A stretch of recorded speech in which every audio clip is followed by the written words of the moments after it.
So Donna, David, thank you so much for taking the time from your busy schedule to sit with me and engage in dialogue.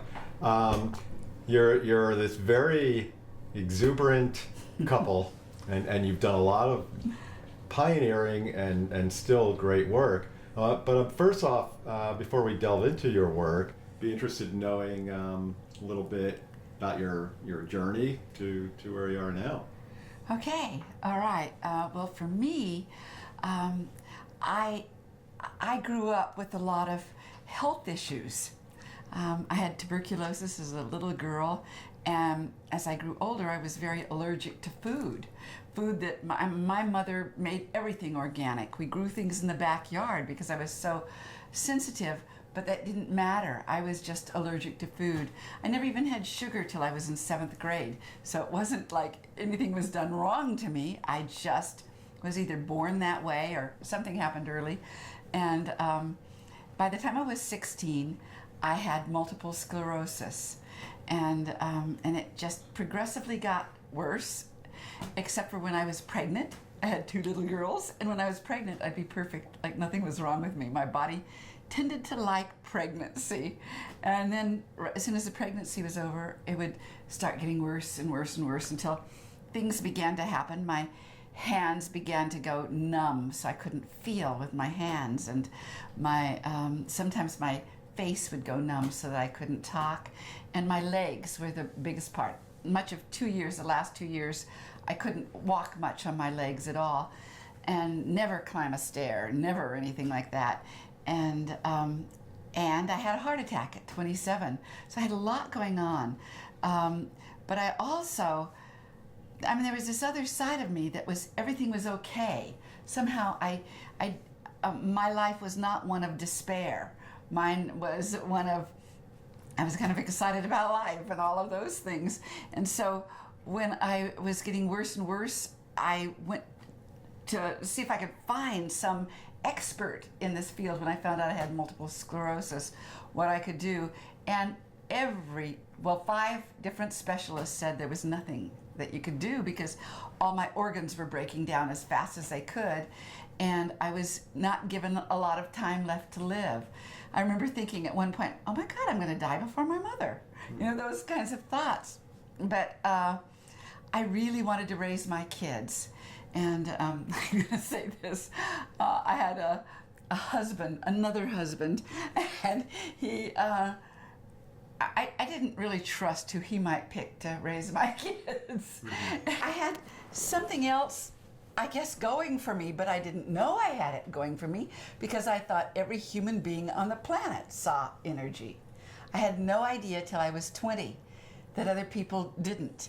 And it was a shock. I didn't know how they made decisions. I didn't know how it was like a form of blindness that didn't make sense to me when I absolutely was always convinced that everyone on the planet can see, every child born can see energy, but it's not kept alive in our culture. Nobody talks about it, and there's so much to learn in that first year of life that it goes dormant if it's not kept alive. And so what I knew I was going to do was I was going to work with energy. I knew that was the foundation of our physical health, and because I couldn't rely on food because I was too allergic to everything. At my worst, the only thing I could eat was red meat, and I think it was because it was a strong protein, and my body needed protein so much. So protein like soy wasn't strong enough. It's just like it really had to be dense protein. So everything else, I ended up with in a coma from eating organic string beans once. Wow. So it was just, that was not, the only thing I could rely on would be energy. But on that day that I left that doctor, I began working on myself. And in the beginning, it was just putting my hand up here at my thigh and my other hand on my knee. And I noticed that it only took about 3 minutes for that energy to connect up, and it kept going. And so that was the beginning. And then I just experimented on myself all the time, noticing what worked and what didn't. And if I did this, would my hands get more feeling, and just everything like that until it just kept going and going and going. And I got healthier and healthier and healthier. And eventually I knew there were energy systems that I was working with, and I wanted to understand them. And I was able to find two of the energy systems when I went and I just met David, and I went and to a Touch for Health conference, and they named them meridians and chakras, and that was exciting.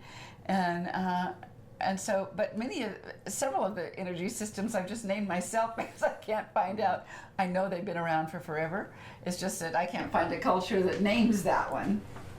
Yeah, so it sounded like you were looking for an expression to language what you already knew. Yes. Yeah. Yes.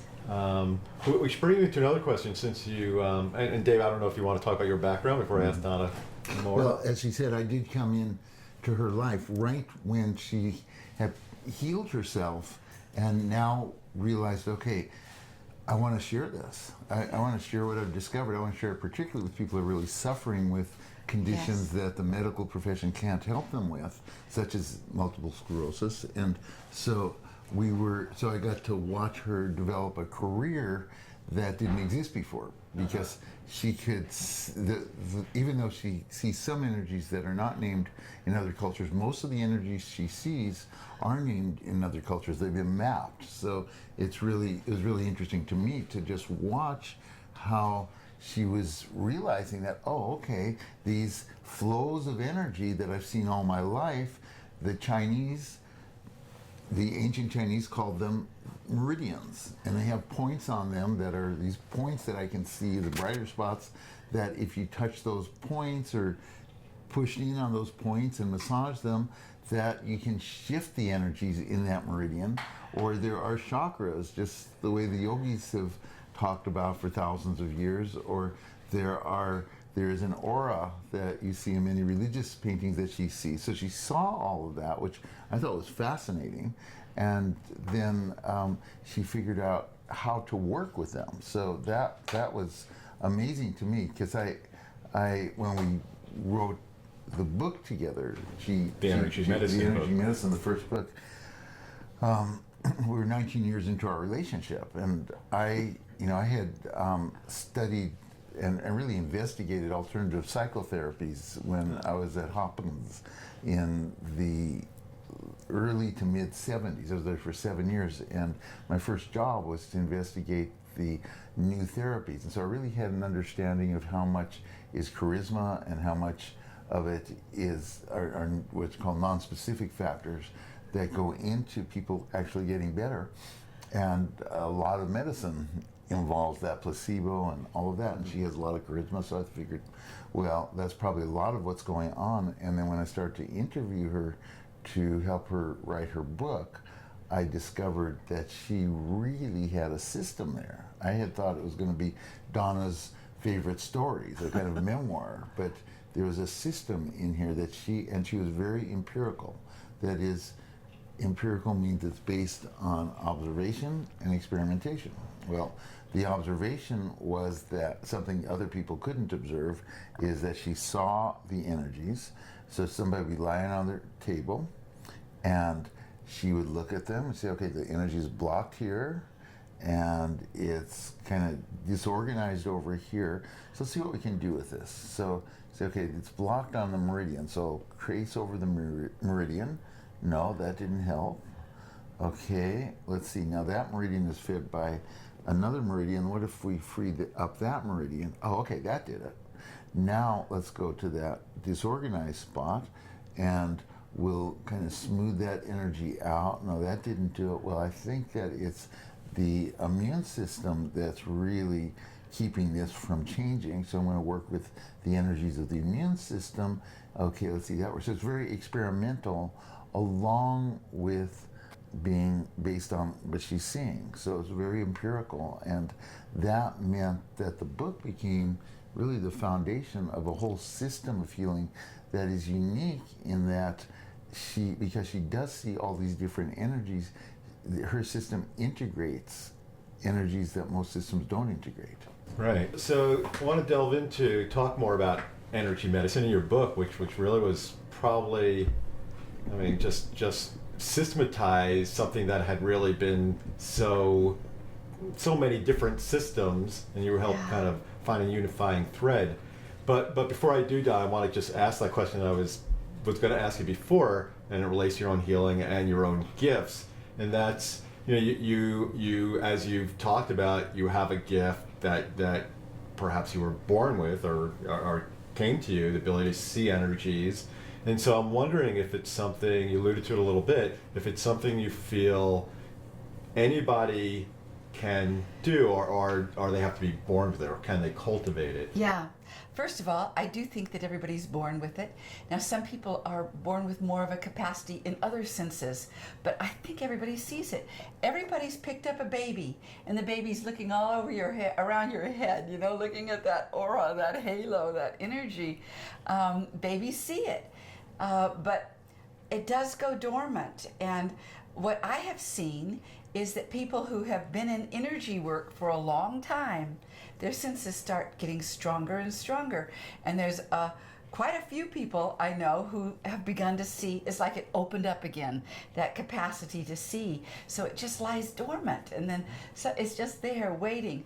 Now, I used to teach classes before our book came out on how to see energy, and it would always surprise me that there would be a number of people who could see by the end of the class, but others, they couldn't see, but maybe their ears turned on and they could hear the energy, or they could smell it, or they could feel it. There was other senses that would open. So I've also come to understand that whatever is the next, another layer is ready to open for you. It might open before seeing, but I think it's everybody's gift. It's just there. A lot of people, as they go through our certification program, which is basically a 2-year program, and more advanced, but within those 2 years, they get more and more sensitive to energy, and they will.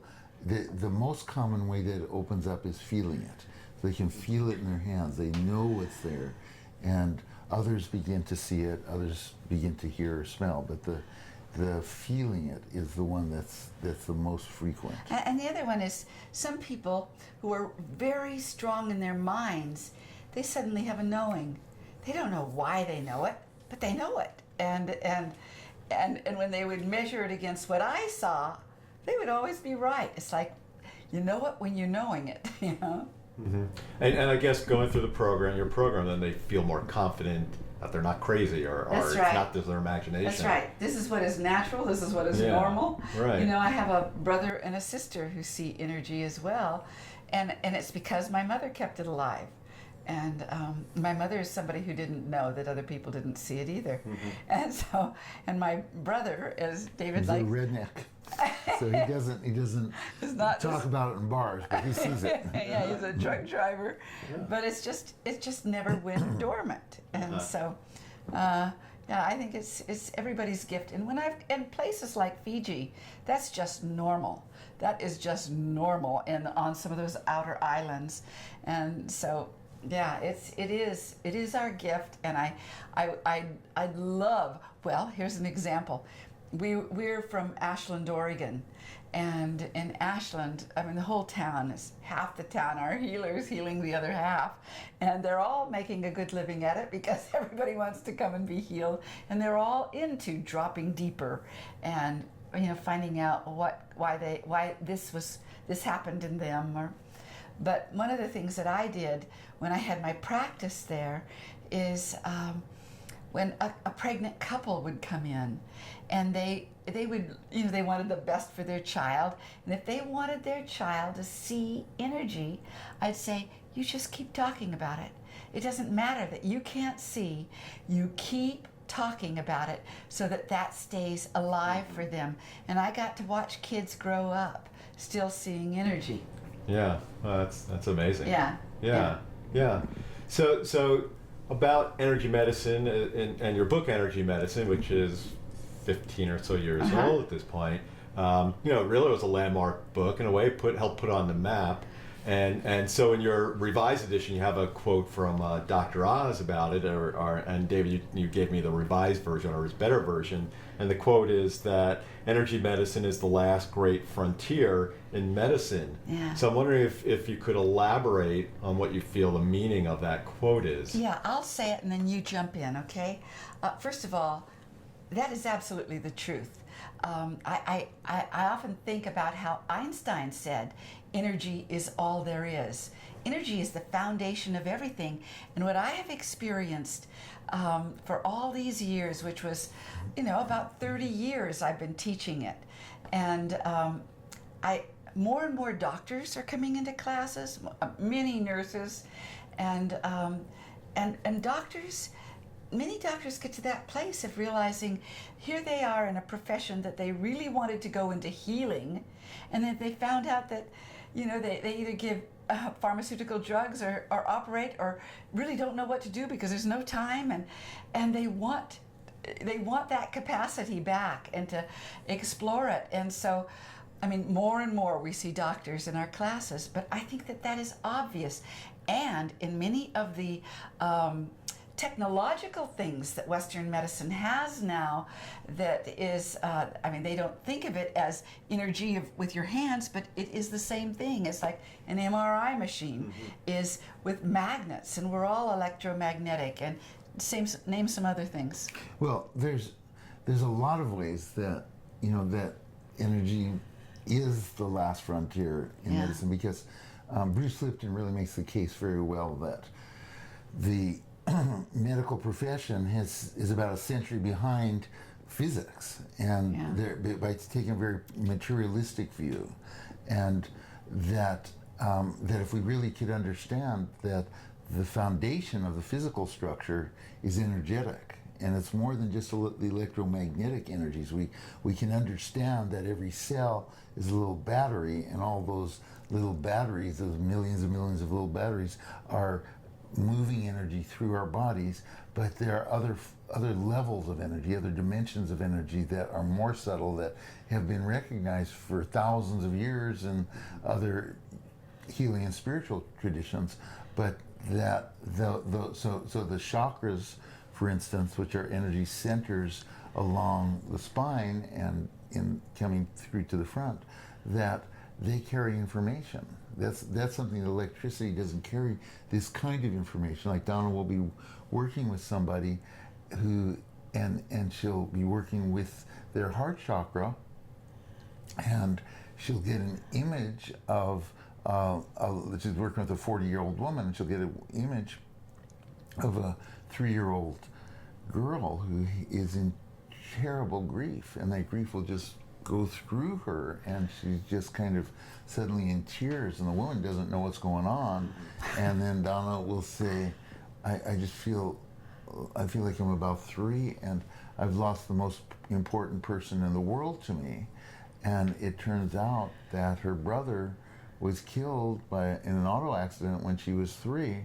And so it's we always think of that kind of memory being in the brain, but it's also in the energy field. So there's information in that. Christian Northrup wrote the foreword to Donna's Energy Medicine for Women, and talks really eloquently about how energy medicine is the next frontier for her, because she will start off by looking at the person, working with the person's energies as the first interventions. Yes, there's a place for medication, there's a place for surgery, but it's crude to begin with those rather than begin with the more subtle levels that are the infrastructure of physical health. If you get the energies into a flow and balance, the body follows. Yes, in fact, I want to say one thing more, is that I really do believe energy medicine is the body's best medicine. It's the oldest, it's the most natural, it's the most organic. It is what our ancestors did, and that is why we're here today, because they really understood energy. Long before they knew what herbs they could grow in the ground, they had to have understood their energy. And people, I used to teach classes periodically by the postures people sat in an audience, because the postures they are sitting in was trying to correct something.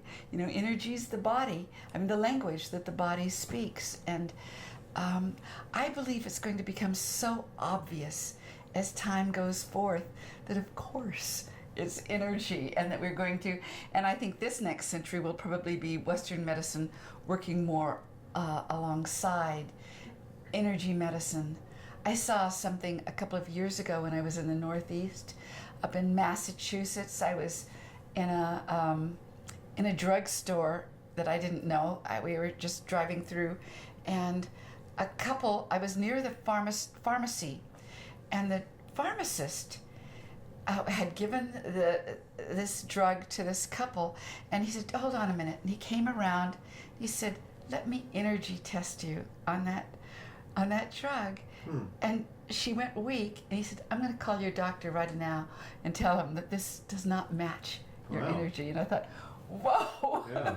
You know, it's like things are changing, and we see it rapidly changing now. Yeah, we've seen a sea change in the field of medicine and integration and healing, and I think just your book really helped put, as I said, helped put on the map, and you're speaking out. Someone like Dr. Oz speaking and saying his quote. So I think, you know, my personal feeling is that the more it gets integrated into the healthcare system, that's the only way to create healthcare reform. Yes.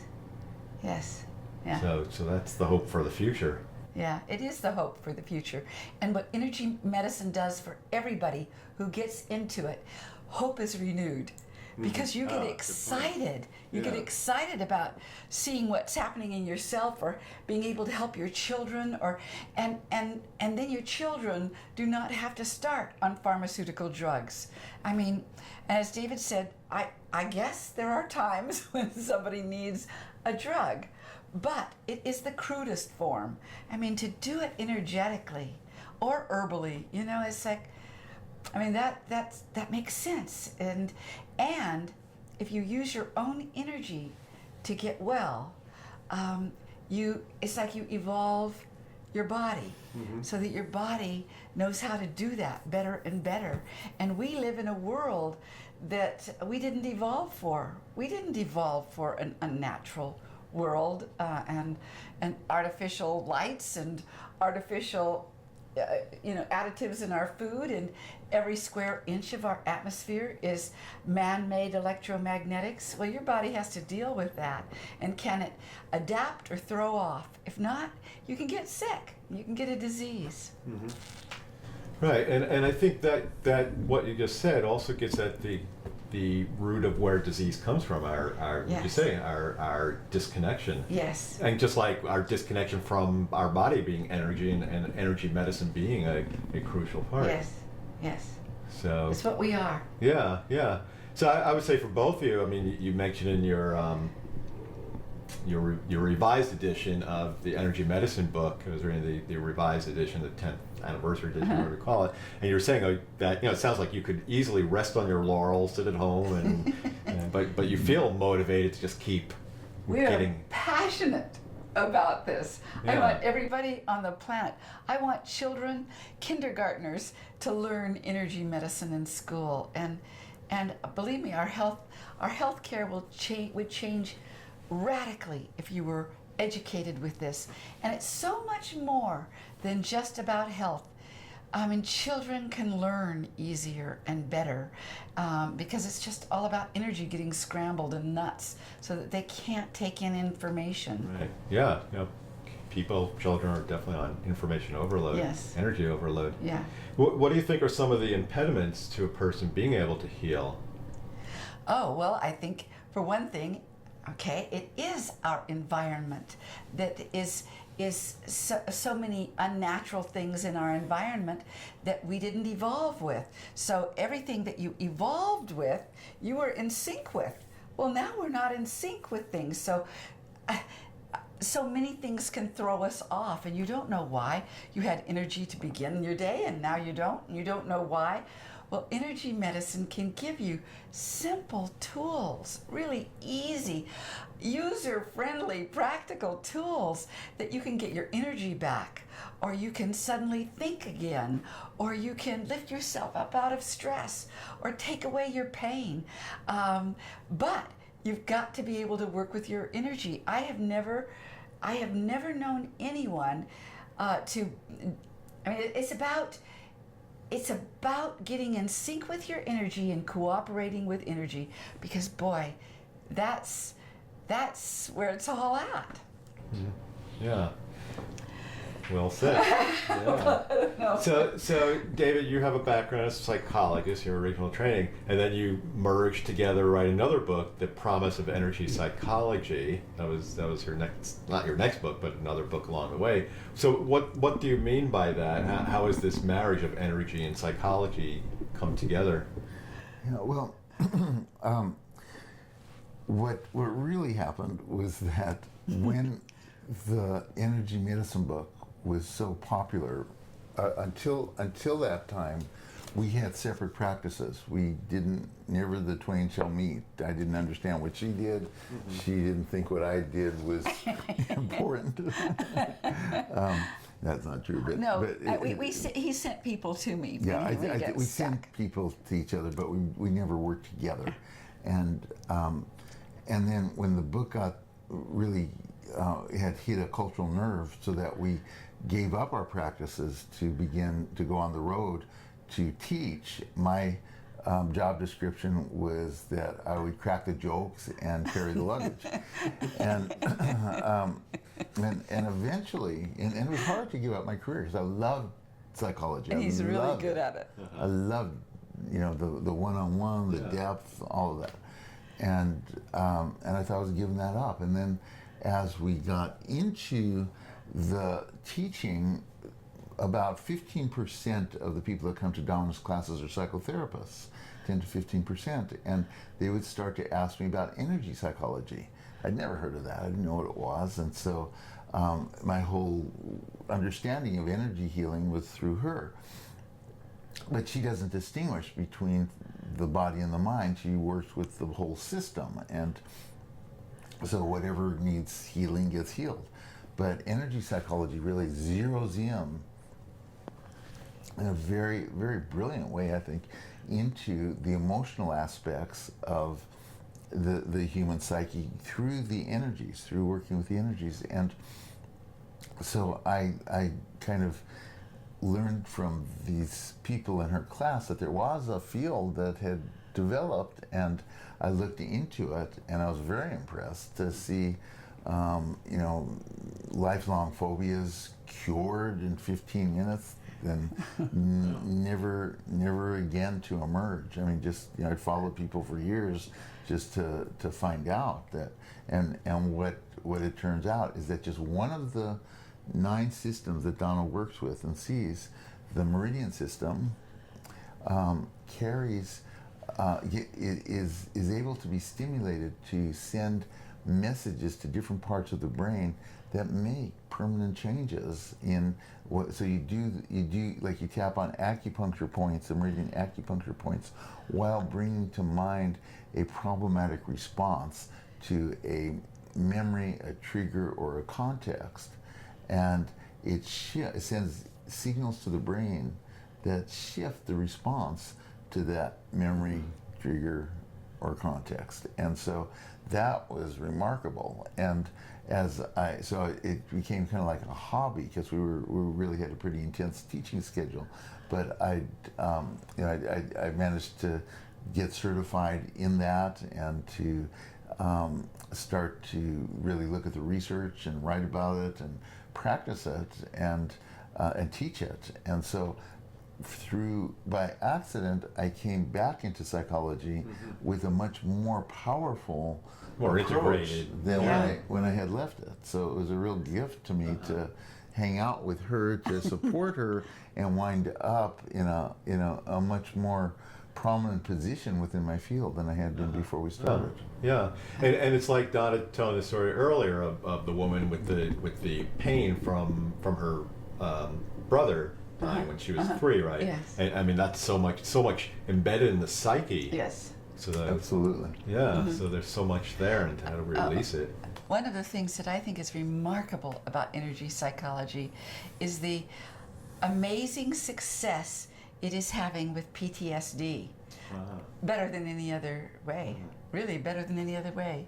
It's like, and we have videos of some people going through it, and people who've just been lost for years and years and years and years and can't work, can't do anything, and you watch them change, and you go, wow, it's really exciting. I mean, it is all about energy. Yeah. Yeah.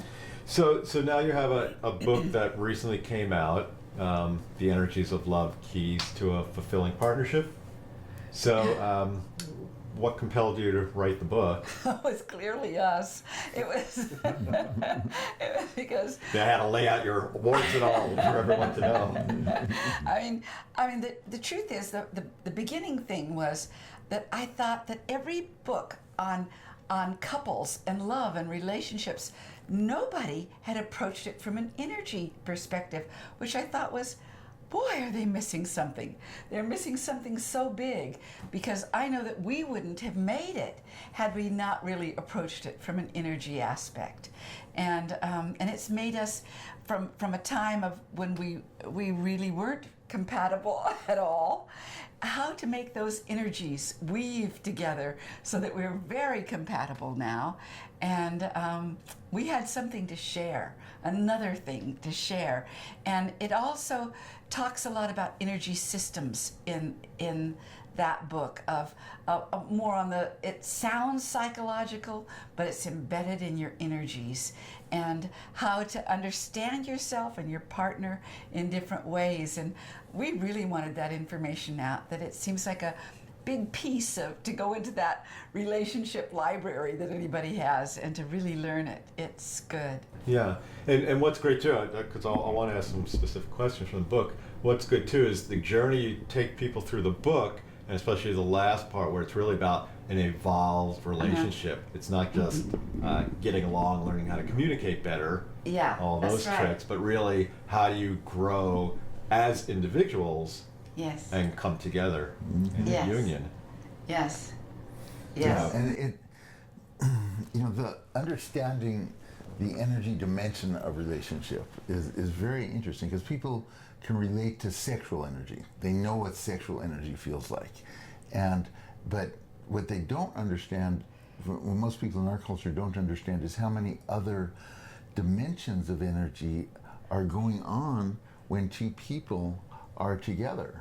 That right now, Or just sitting next to each yeah, other, you know? and they influence perceptions, they influence behavior. So just the wavelength and the heart, what the heart is putting out, is a much stronger vibration than the brain puts out.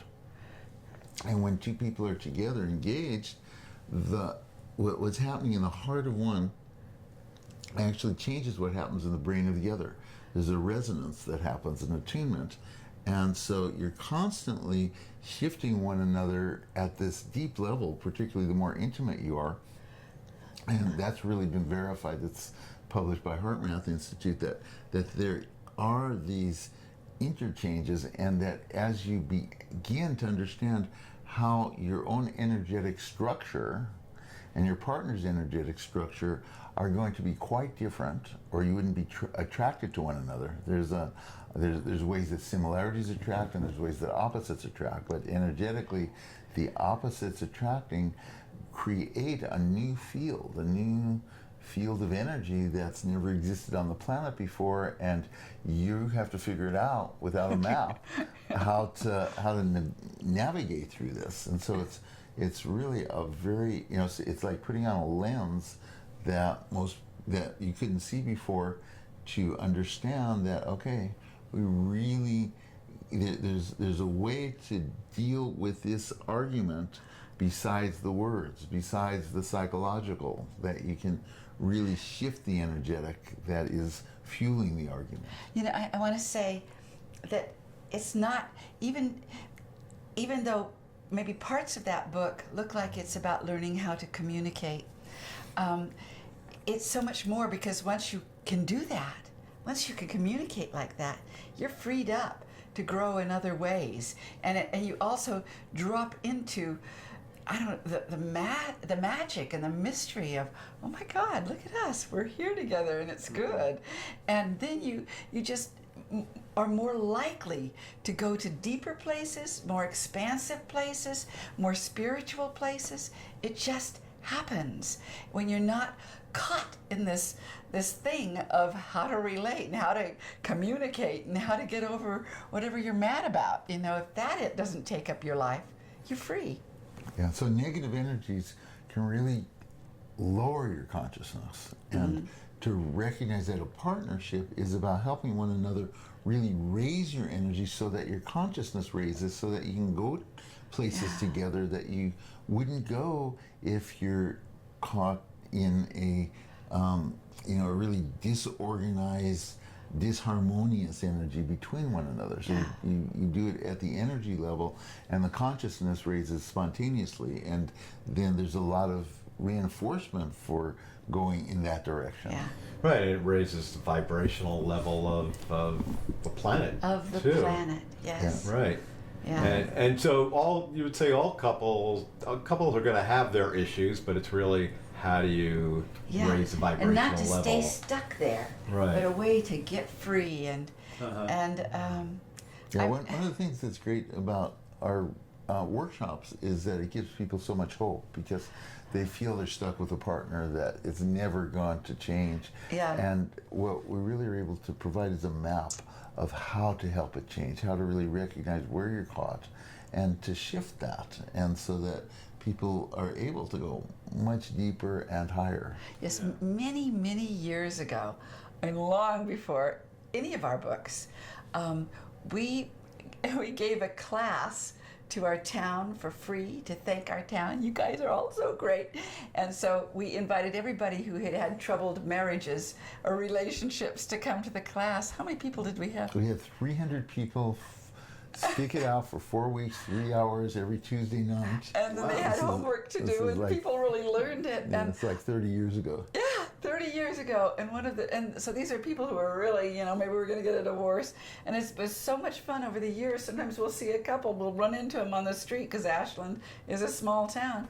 And they're still together, they all, and they brag about it, That's Yeah. awesome. Yeah.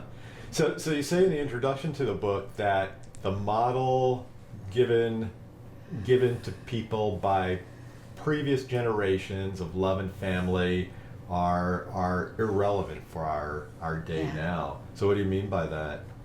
Yeah. Well, they are very outdated. Just as the culture has never changed as rapidly as it is right now. We're living in a time of enormous shifts in consciousness, shifts in the kinds of dangers that are facing us, the kinds of opportunities that are facing us. It's all coming in at once, and that's true for couples as well. That in the 1850s in the U.S., love and sexual intimacy were very low on the list of qualities that people were looking for in a marriage. If they get it, great, but they wanted to make sure there was economic support. They wanted to make sure that that there'd be raising the kids. They wanted to make sure that all the practical things were in place. And as sociologists have studied how that has shifted, love started to come up, but by 1939 it was still fifth in terms of the qualities a woman was looking for in a partnership. And then by the 1960s, love was really up there, so that young women were saying that 80% of the young women surveyed said that they would rather have a partner that they could talk to and who would listen to them than a partner that could provide them with economic well-being. And meanwhile, women are rising in the workforce and less dependent on men. So the whole thing is shifting, and by recent decades, people are looking not just for love, they're also looking for a partner who is able to help them in their own personal evolution. So we are here with the task of bringing out the best in one another, loving one another, and also doing all the other things, raising the kids, being business partners, all the things that couples are. So it's a very challenging time, and unfortunately the gap between the satisfied marriages and the dissatisfied marriages has never been larger, with dissatisfied marriages being stronger, even ones that last. There's more of a sense of dissatisfaction than in other times. So what happens at those times, though, is that new opportunities, whenever there's a crisis in the culture, solutions also emerge in the culture. And so we think that many of the new approaches to couples therapy, because couples therapy does not have a good history in terms of the research shows that couples therapy did not necessarily do a good job of helping couples stay together. And in the last decade or so, couples therapists have really been catching on to what works and what doesn't work. So you have a kind of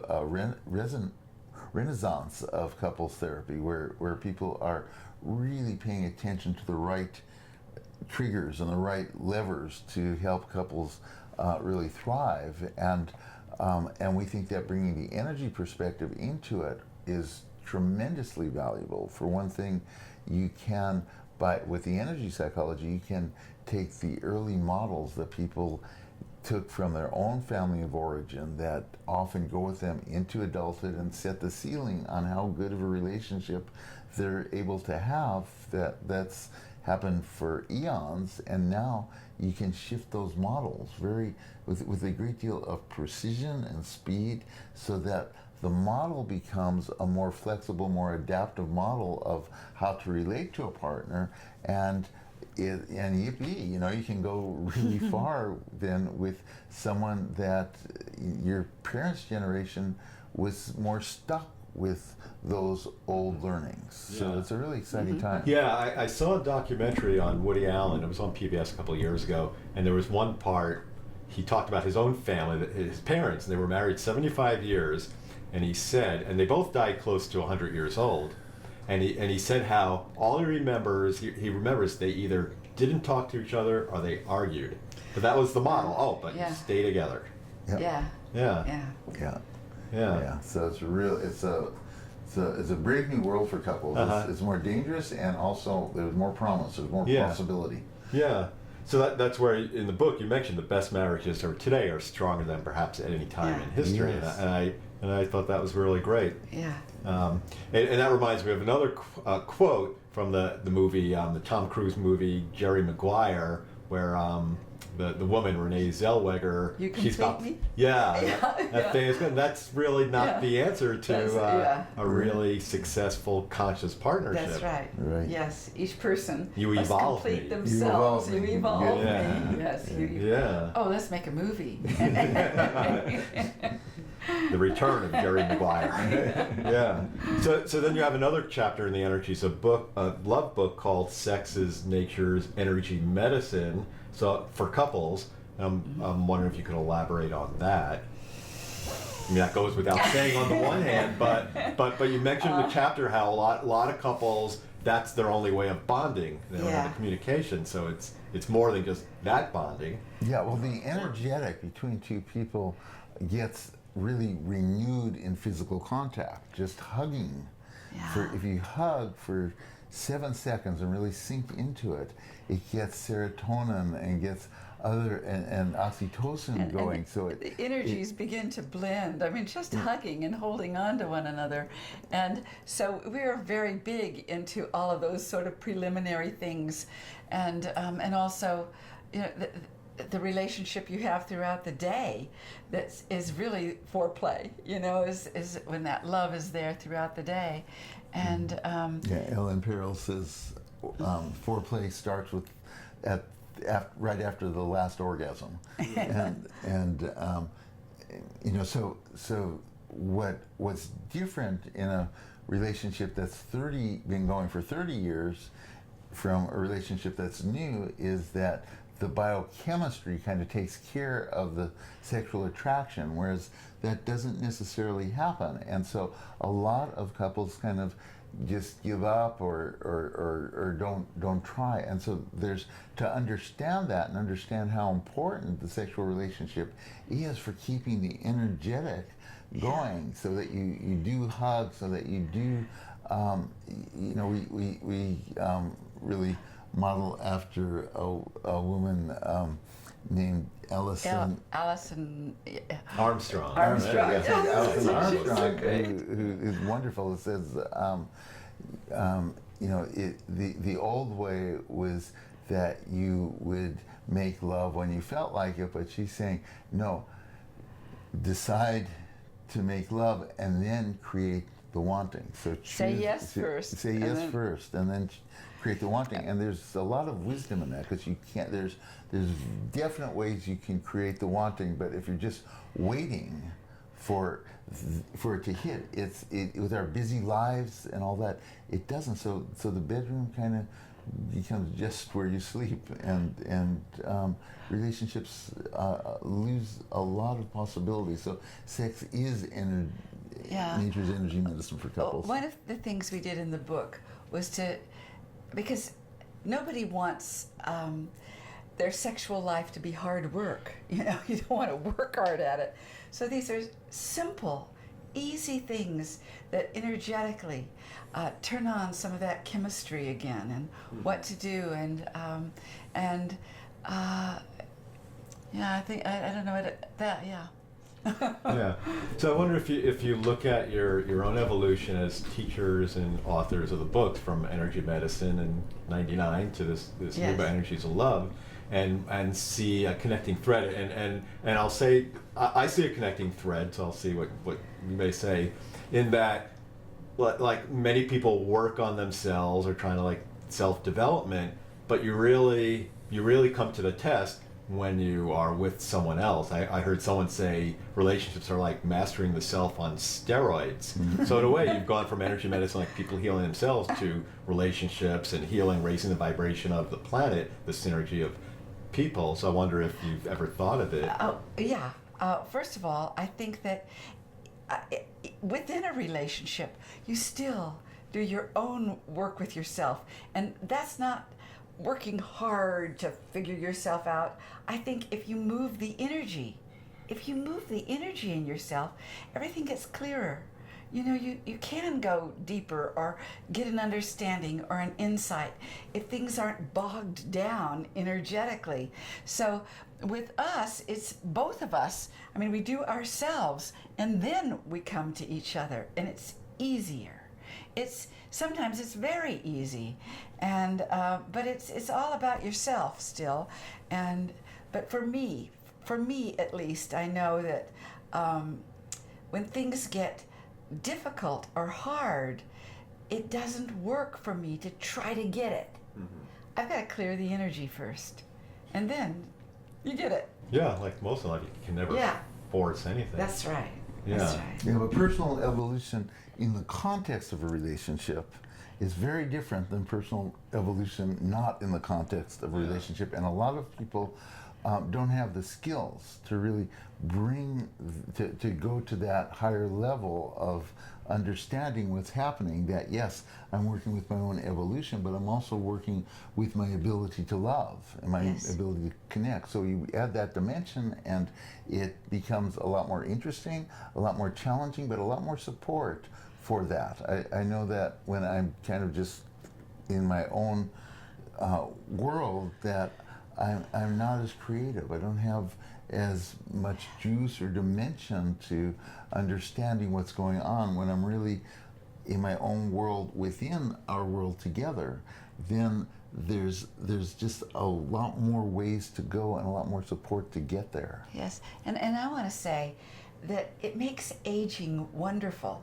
It's not about, feeling, we're aging gracefully. It's not that. It's we're getting older, and it's getting better. And that's how it ought to be. And I wouldn't go back to those early years of that kind of chemistry for anything, because there's something so lovely about just about how the body responds now, and how also we have helped that energy to respond. And no, I think there's a real fallacy in our culture that says that after a certain age you just start breaking down, you know, and I don't think that's it at all. And I think that energy medicine and energy psychology help you also be more enthused about life, and that sense of empowerment that you have, that there are things you can do. There are things you can do for yourself, for your partner, for each other, for your families, that make life more exciting. Right, and then their energy system runs better. And your energy system runs Everything better. runs better. Everything runs better. Yeah, we're built to become sages as we get older, Yeah. not to become decrepit. And, Yeah. and so by keeping the energies moving through the body, it keeps you fresh. It keeps you much more youthful, and so that's really what what we support one another in. We balance each other every day. We really work. We really use the skills that we have to help one another to stay vital, and then. Because the challenge right now for our culture is about consciousness, and we are on a planet that we're misusing and not very conscious of, as a culture, of the ways that we're misusing it. And so to kind of rise above that, and with your partner to rise above that, to recognize, okay, here we are, there are all these challenges, and what can we do? What we can do, for one thing, is to really work with the energies in our own body, in one another's body, so that whatever else is going on around us, we are able to meet it from a higher consciousness, a higher place that helps the planet, that helps us. Yes. Yeah, back before we got married, I knew I was never going to get married again as long as I lived. And I was even with him and hoped that this relationship would survive forever. But I didn't think I wanted to ever get married again. And that was 30 some years ago. But I had one of those hearings, what I heard right after he asked me to marry him. And I went, oh no, he's done the dreaded thing. I heard that was my next step in evolution. That I knew very well how to do myself. I happened to be very happy with myself. I loved life. I liked being single. I liked being free. But I didn't know how to do that in a relationship. And I said yes because I wanted to know how to love that well, how to evolve, how to take it to spiritual levels, and that's what I was going for. Yeah, so you're saying, in a conscious partnership, as we were saying, people have the impetus to evolve individually, but in a level that they couldn't have done perhaps That's on right. their own.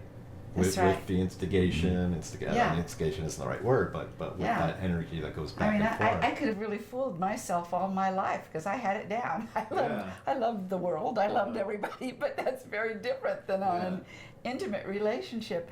And to feel that place of being free with another person that you're that interconnected with, it's like, wow, it's really the best. Yeah, so it's great you've written this book then to really help inspire others. So I want to expand in the last part of talking here, expand the scope of the questions to even bigger picture questions. One of the themes of my doing the interviews, I talk about a quantum revolution. A recent interview subject, John Perkins, I talked about consciousness revolution. So Donna, David, you've been on really the forefront of pioneering of creating a revolution in healthcare. Even now partnerships and evolving the planet. So I'm wondering if you think about where the changes that have happened, the good changes. We know enough about the negative stuff going down. If you think about it, you see it, and your thoughts at all. Well, I do think that at the same time that there's all this other stuff where the planet is in trouble, there's also rising the people who are waking up. and you see that everywhere. And one of the things we see in the people who study with us and in our certification program, of hearing people talk about where they want to take this and how they want to. And all over the world, people are doing energy medicine and reaching people who have gone through war-torn areas. Or, I mean, there is a giving. You want to give back. You want to give back so very much. It's not just about getting happy yourself. It's about, you want the world to lift. You want us all to that vibration to lift. And I another thing that happens, and then I'll let you talk, is that there is no way you can work in energy medicine and work with people that you don't get, well, the veils between the worlds get thinner. They get thinner, and you just do get more spiritual, and people can judge less. You don't want to judge suddenly. There's compassion grows. Everything happens like that, and for me also learning discernment. Compassion wasn't difficult for me, but having some discernment was something that I've learned, and I've learned that in relationship. You know, so it's. I think we both hear our muses a lot, and hear guidance a lot, and when I had my practice, that would happen when I would be working on somebody, and say I everything was going smoothly, but suddenly I wasn't sure what to do because something wasn't working with what I was doing, and I learned to just let go completely, let go, and let something else come through. And so it's that becoming a vessel experience happens more and more, and then suddenly the energy in that person would move, and it would break up the block, but it wasn't me. I'd always know it wasn't me, it was something else. And sometimes I'd feel like somebody literally stepped into my body and moved my hands, and so I'm missing my practice a little bit. I think that's part of my future, is that after after the teaching and the inspiring as many people as I possibly can happens, then a day or two a week I'm going to want to work on people again, because that was a glory in that. Yeah. And is there anything you'd like to add? Well, I think that in terms of, the planetary health, that energy medicine really does offer something that is critical in Western cultures, because we have become so technologically and materialistically oriented in our perspective that we miss what can happen. For instance, when I had brain surgery about 1.5 years ago, and I had a subdural hematoma, which just came out seemingly out of nowheres, and so the left hemisphere of my skull was filled up with blood, and it was a life-threatening condition. And when just before the surgery, Donna was there balancing all my 9 energy systems, and then after the surgery, balancing them again, and I healed remarkably fast. Like, I was supposed to be in the hospital 5 days to 2 weeks, and I was out the next day. And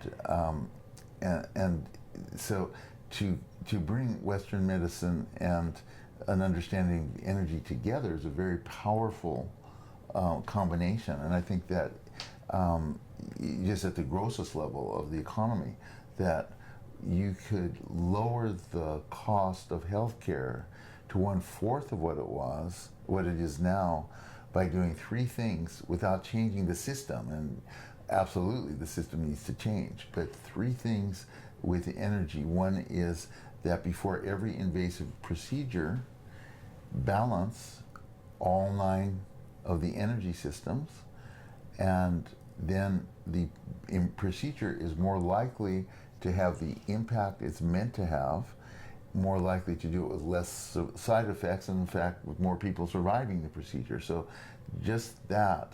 And the other thing about just balancing all those energy systems is more often than you might imagine, the procedure won't be necessary because you're balancing the system. So that's one of three things. The second thing is that there's a way to energetically determine if a medication or a food or an herb is actually in vibrational harmony with the body, and if it isn't, it's going to be harmful. And with just another poison in your body. With more than, just like you're giving the example of the pharmacist. Yes, that's right. That's right. Yes, and 3 billion prescriptions in the United States every year. It's like there's a lot of damage that's done from those, so that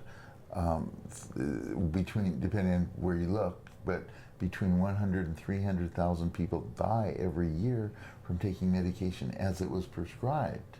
And that's not talking about all the side effects, and that's not the doctor's fault. The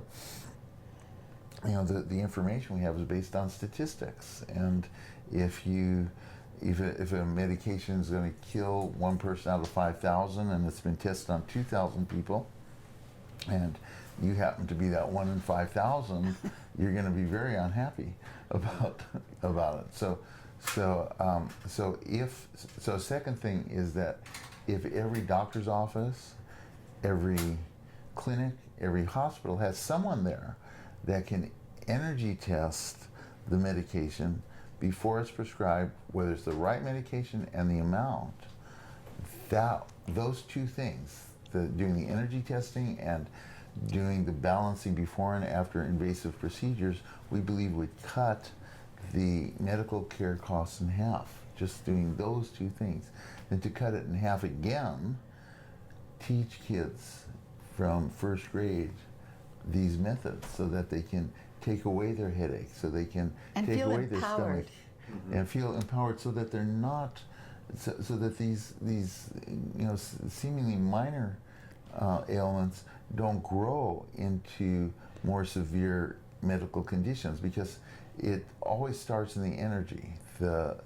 Before there are physical symptoms, there are energetic imbalances. So if you can really shift it at that level, there's provinces in ancient China where you paid the doctor while you were healthy, not when you were sick, because when you were sick, the doctor had not kept your energies in a healthy balance. So we proposed that to our HMO. They were not interested, but to really have children know how to track the energies in their body and keep them in a vital flow, and that is going to really empower people to take care of themselves, so that I think those three things would really just shift healthcare in this country in a massive, very positive way.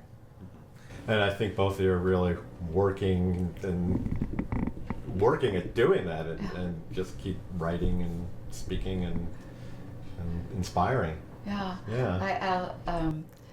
About children, my oldest daughter and I are writing a book on energy medicine for kids now, and it's going to be a wonderful book. Yeah, well, that's great. I look forward to it.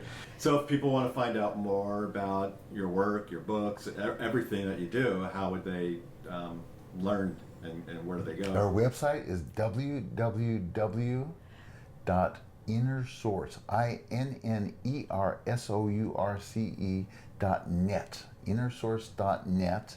And also Energy Medicine Programs is the Facebook name. Oh. So either of those are really good sources for finding out more.